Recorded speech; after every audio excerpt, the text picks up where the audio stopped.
Ball Magnets are proudly partnering with Ticketverse. So for all your ticketing, premium seating and hospitality requests, head to ticketverse.com.au. Again, another huge round of footy, but was it a big couch day yesterday for you? Because we had NBA finals, we had the Socceroos. What'd you do?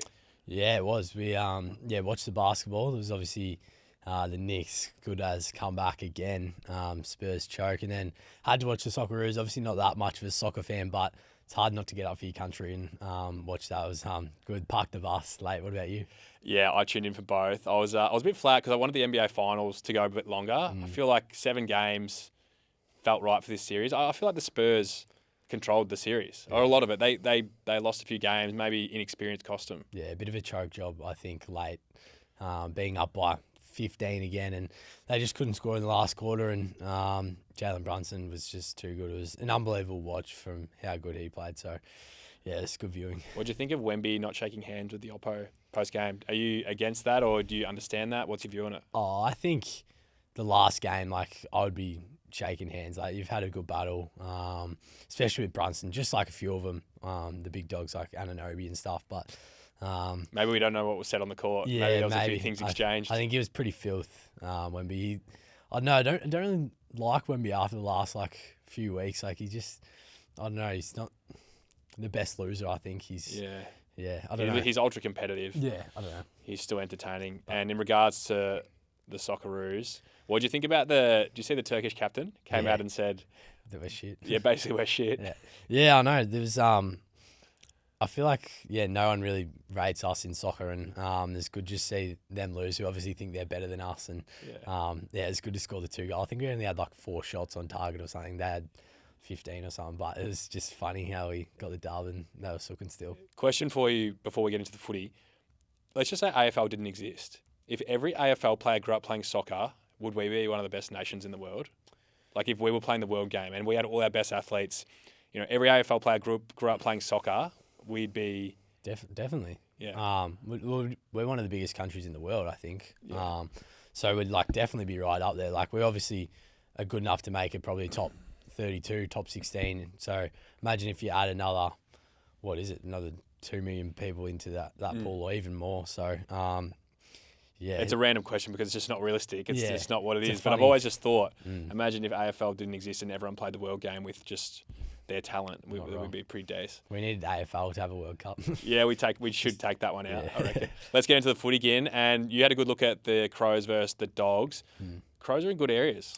Yeah, Crows, they're a hard team to beat. I always say that to whoever I'm around there. Hard-nosed, always competitive, 1v1, tough side. So, yeah, they're always hard to beat at home and away. It's always good competitive games against them. And Dawson just ripped the game apart early, and their pressure was just too good from the get-go. And I think they had 60 points nearly in the first quarter, and the Dogs sort of had no answers early, and Dawson was just unbelievable. 3rd highest rated quarter ever from an individual player, which is unbelievable. A few key stats for the Crows at the moment.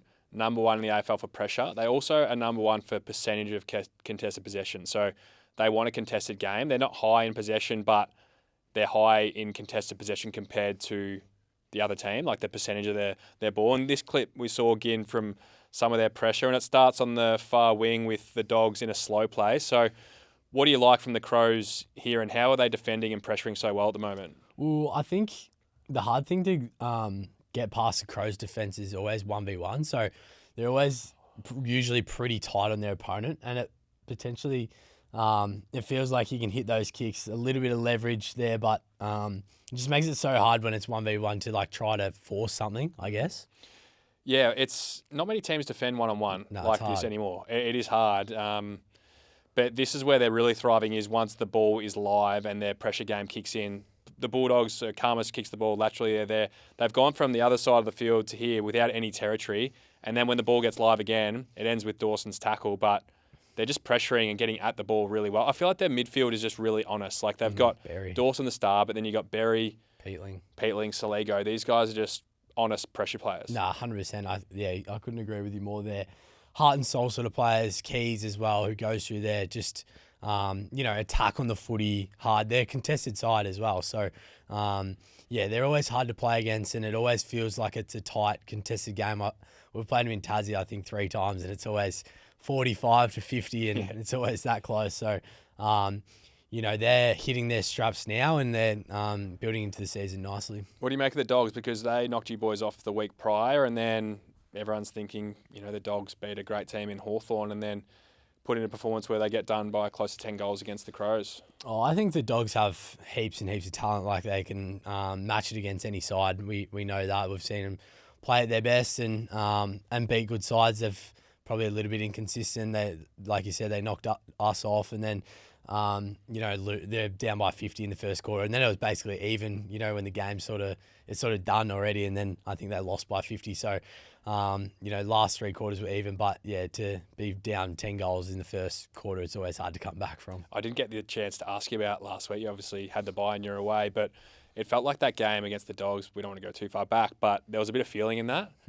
Did you guys speak about that? It felt like Selwood and a few of their players were trying to get under your best player's skin with a Wiz, Sicily. It felt like watching the game, there was a bit of heat in it. Yeah, it was good.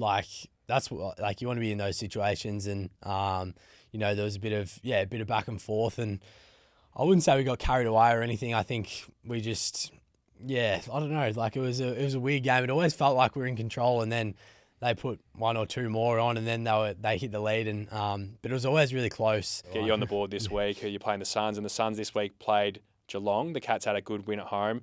Geelong's record, I think they're unbeaten at the Cattery this year, and the Suns are now 0-10 down there, while they're 10 and zip up in Darwin. So love the hot, hate the cold. But what do you make of the Cats? Because Dangerfield, you wanted to touch on him?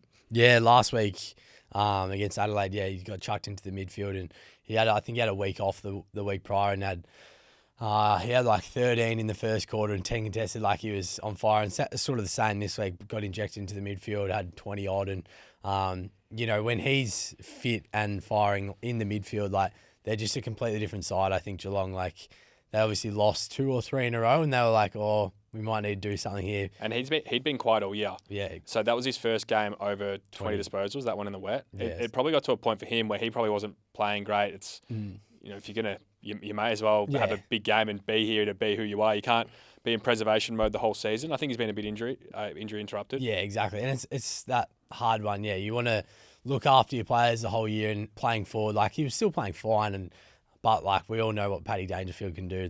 Rip open a game last year. Smoked us in the prelim 3-35 and ripped our hearts out. That was one of the best individual games I've seen. And then he was probably gassed for the week after. So it's you need to manage your older players, and we see it with Gunners and how you manage your players throughout the year. And but yeah, he's a star, and I reckon him in the midfield mixed with Bailey and Holmes, that's probably one of the best midfielders. It's a good mix. You guys have the Suns, the Hawks this week up on the Gold Coast. How do you prepare for them?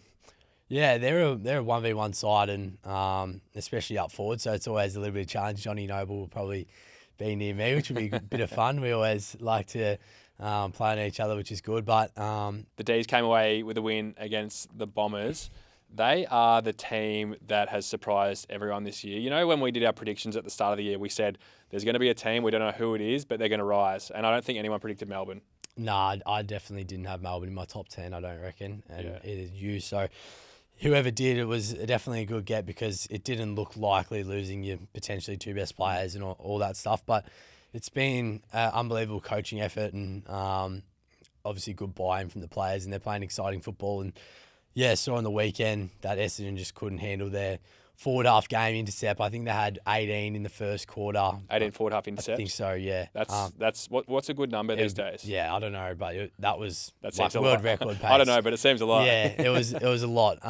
And then Essendon kicked it 58% in the first half, and they just couldn't move the ball. And Melbourne's pressure was too good, and they come away with an easy win in the end. G'day guys, Ball Magnets are proudly partnering with Ticketverse, and what a better time, to be honest. Dom Dollar is coming out to Australia, his home deck. He'll be playing at Marvel Stadium. Ticketverse will happily look after you and your friends, your family, whoever you want to take along to these amazing events. The best thing about Ticketverse is that if you miss out on a ticketing website, Ticketverse always have spares in store. They also have tickets to events such as KAFL games, international events, F1, La Liga, whatever you guys want, Ticketverse has it.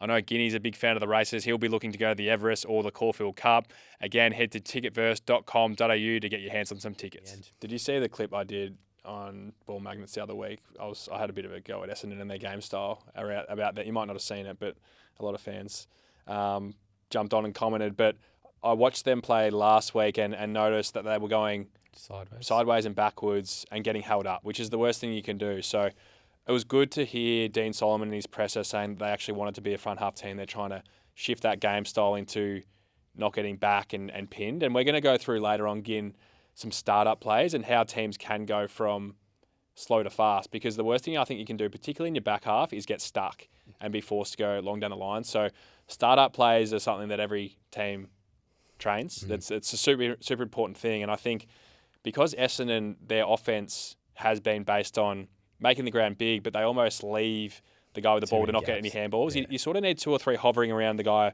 of a free kick or mark to generate. Yeah, 100%. I saw something on the weekend as well. Is they're trying to switch.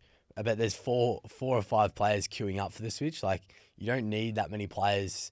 Like, so they go around, but then there's like 5 people around for the switch. So there's only 13 in front of the ball. Like, so you can't create any front half game if you don't have enough numbers and density inside. So there only needs to be 1 or 2 kicks and then around and then all in. So to squeeze the ground. But I think there's too many trying to get that little 15 meter, and they're going and too you get slow. stuck. Yeah, exactly. Yeah. So if you go around like 1 kick and go fast, then you beat the defense. But if you just go too slow, teams are too good at defending. Lever, these sort of players at the back of the bubble are too good.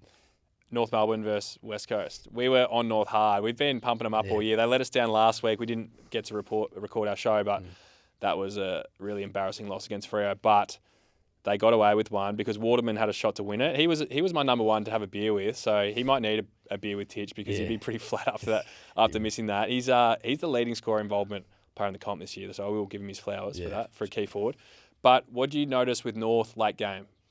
Yeah, there was obviously Waterman missed that goal, and then just the importance of if you can take a few marks in red time, especially contested marks. Like Larky had a huge one, then Sherry had a huge one. So just the importance of obviously if you can get that. But even if you don't go long, can you find another 15 metres to take 7 seconds off? That's probably North's next evolution of. They obviously got 2 massive marks, but you're not going to get that every week. So how do you find an extra 7 seconds here, 7 seconds there? And we've obviously played in so many close games where, the Pies are the masters at it and, we've lived it firsthand. But, I think that will be the next evolution of North Melbourne. But, they got away with one. But they're only sitting... They're 11th. They're 6 and 7. Yeah, so they're 4 points outside the top 10 or maybe even. Yeah. So they're right there. So let me just check that for you. I think they're... they're 12th. They're 6 and 7. Yep. So they're a game out of the 10. So they're a sniff. Like they're around the mark. Like there was the loss last week. But we have to just wipe that if we're that. But that was disappointing. But good to see them bounce back. I had a good look at the Swans versus Port. Port's put up some good fights. I personally haven't rated them as a side this year, but they've had, I think, 5 losses now. 6, I think. 6, is it under 10 points? Yeah. So and even like under 4 points. Yeah, and this was a 3-point margin where they had the Swans, not on the ropes, but they had a 3-goal lead. And then the Swans, it seems like the Swans always win the close ones. So they're a team that has the experience in this phase of the game now. When you've got when you're just watching on your phone and you see Port Adelaide up by 3 goals at 3-quarter time, it's just you always, I don't know, feel like... Did you think the Swans, they're just going to get it done? Yeah, I didn't know how, but you just lean on Heaney and then you lean on Grundy or Chad Warner and they just pull it out because they're good players, stand up. And Sydney done it again, and we'll show some stuff about slash patterns and some Sydney hands going to corridor and just testing the tackle where their players are just too good at it. This is what got them back in the game, and then this is what won them the game, really. So we've spoken a lot about their handball game, but you really like this from their players, and particularly getting the balls in Heaney's hands? Yeah, I think sort of just making up. So, here, just straight to corridor, give Mills, someone's right on his tail, but you just give it to him. And so you're saying because it's Heaney, just give it, no matter how much pressure he's under? Yeah, and I think, 100%. And, he'll, he just did, he just made it up. There's someone on him, but his ability to test the tackle. So, if Heaney just, feels that pressure, kicks straight away, it doesn't result in a goal. But because he's got the confidence and obviously he's a good player, to be able to shrug him off and then create a 1v9 by himself going into the forward 50. It's the Nick Dacos model. We used to give it to him probably out of position, and he finds a way to get it done. So there's probably one player in each team that has that license where you go out of your way to get them the ball. Not that he was in a bad spot there, Heaney, but he was under a lot of pressure. Yeah, well, like Mills, he just gave it to Mills because he's a good player as well, and then he just gets it back. So I think the more you just give it to players in flow and on the run, like, oh yeah, here you go, make it up. Oh, here you go.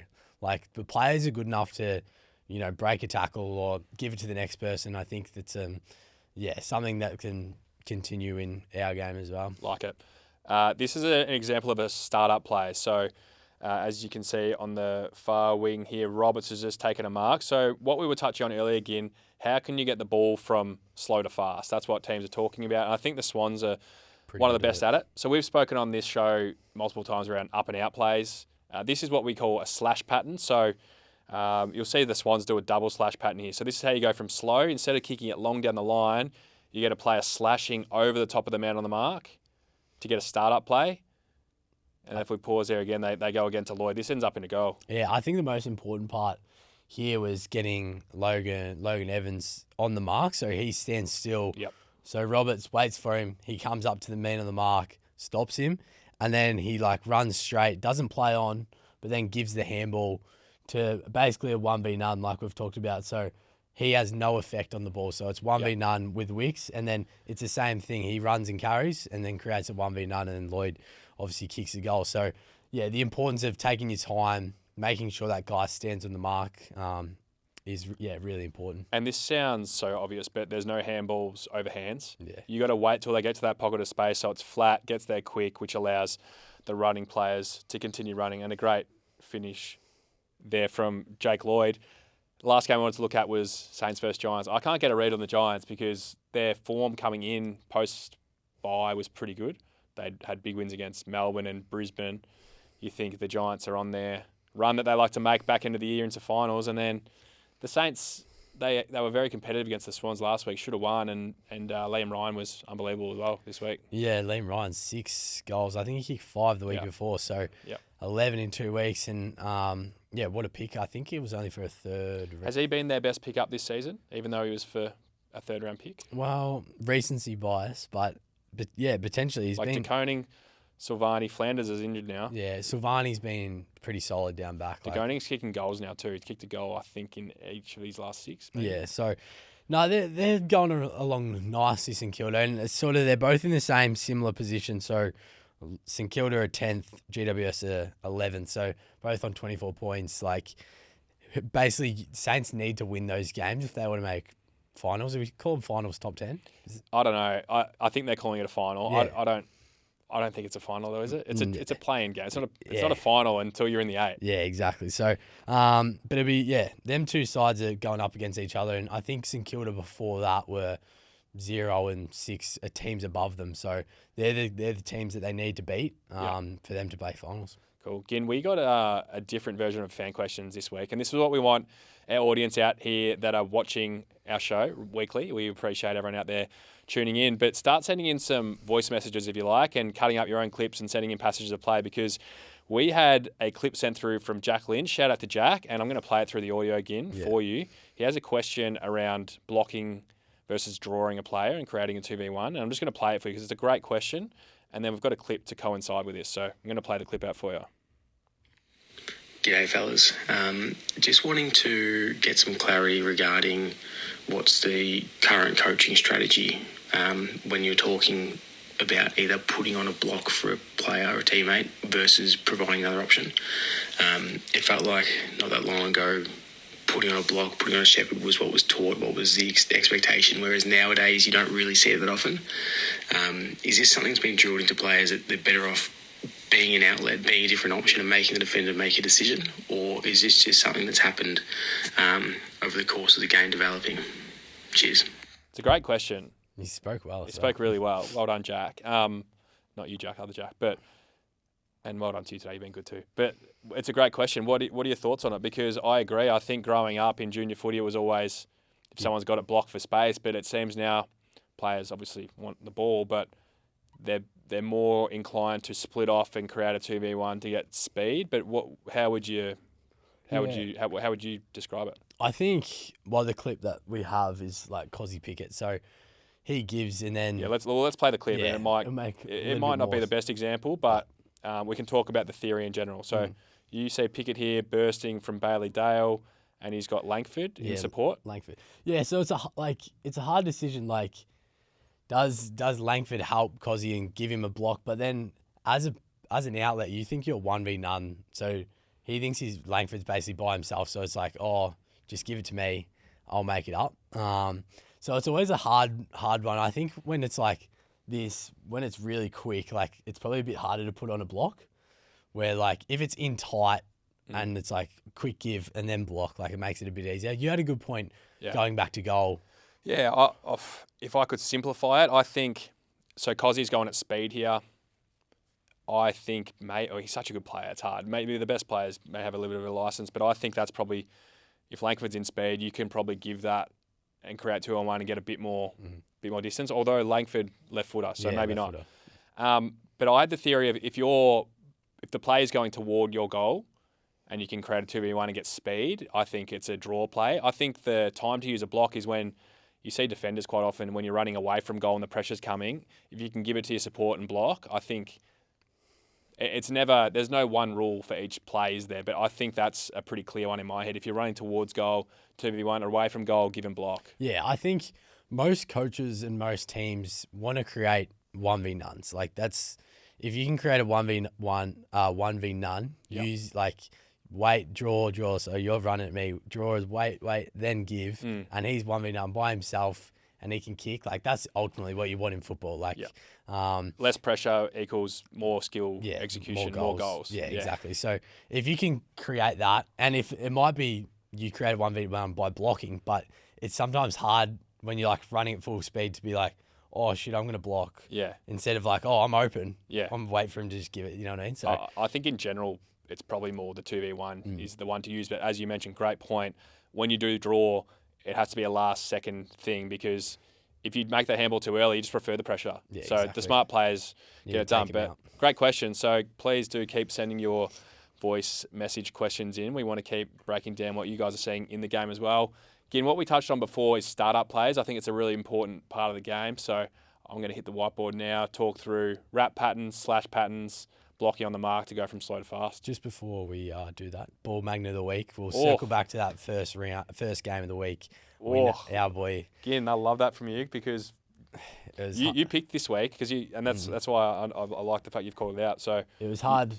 I remember texting in the first quarter of this game, and it's hard not to go past Jordan Dawson. Well, let's play his highlights. You talk me through his game, what you loved. I just think he's aerial. He can go forward. Like he's obviously on Kennedy here. Like he would have thought he was a good sniff to go down, and he's kicked 15-1 this year. So has he really? Yeah. So 15 goals won. Yeah. So that makes it even better. So I was actually watching. Yeah. So this goal here, like you could just see him track down. No one was on him. Like no one took responsibility for him in this play, and like I could see him tracking down, and then of course Worrell just kicks it to him. Like he's one of those players where, well, Jordan Dawson's there, I'll just kick it. He'll make. He's kind of the type of player. So Heaney's it for the Swans. They sometimes put a midfielder inside 50 in a pocket, isolated. Yeah. And you can do it with Dawson because he is so good above his head. Is he the best kick in the comp?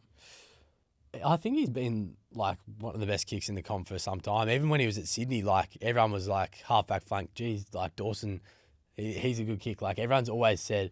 I think from outside 50, he's different gravy. Like he's running through the 50. He's kicked this from inside the square. Do you notice with his kick, he just times it? It doesn't ever seem like he's kicking it too hard. It looks like he just kicks it nicely, but he's got a serious leg on him. It just travels. Yeah, he can kick it 65. So it was fitting 3 goals, 30 dozzies to give him ball magnet of the week, and he's even hitting him lace out.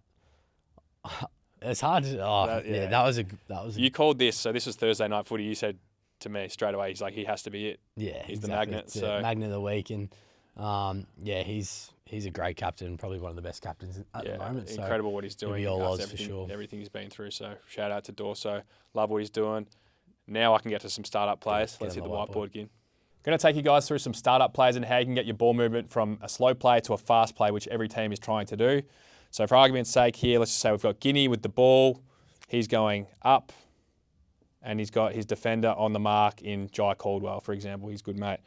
So this is what we call a slash pattern. A slash pattern is when the player who's receiving the ball dives across the man on the mark. So it's a forward 45 pattern, over the top of the man on the mark. So that's called a slash. You can also slash to the boundary, but it's basically a forward 45 pattern where the handball, so this is the pattern here, the handball goes over, or it goes across the man on the mark. Ginni touched on the importance of making this player stand so that the handball is flat to generate some ball movement and flow. The second pattern I'm going to take you through is simply called a wrap. So this is where a player in this instance, let's just say it's Nick Watson receiving the ball. I'm not sure why he's on a half-back flank, but he is. And he's wrapping past Ginni, corridor. The important thing again is to make this player on the mark stand so he's still, so that the receiving player can receive the ball with momentum to again generate the ball from slow to a fast play.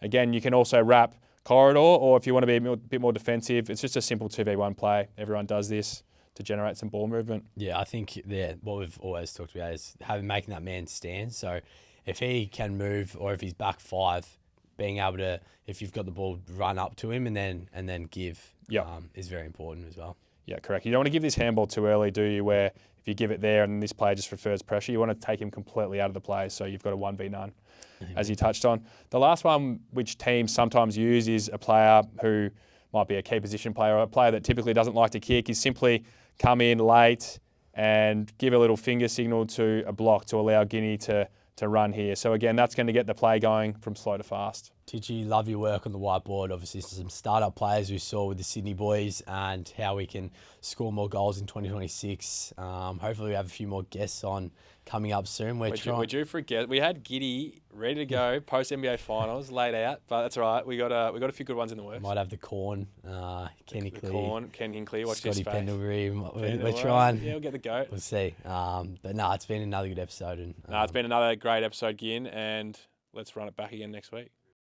Hey guys, Ball Magnets are proudly partnering with Ticketverse, and what a better time to do it. Dom Dollar is officially hitting Marvel Stadium, so if you want to go see Dom, if you want to go to the Everest, the Caulfield Cup, if you like your racing, if you like your AFL footy, if you like La Liga, the F1 internationally, Ticketverse will look after you. Head to their website, ticketverse.com.au, and their team will help you look after it.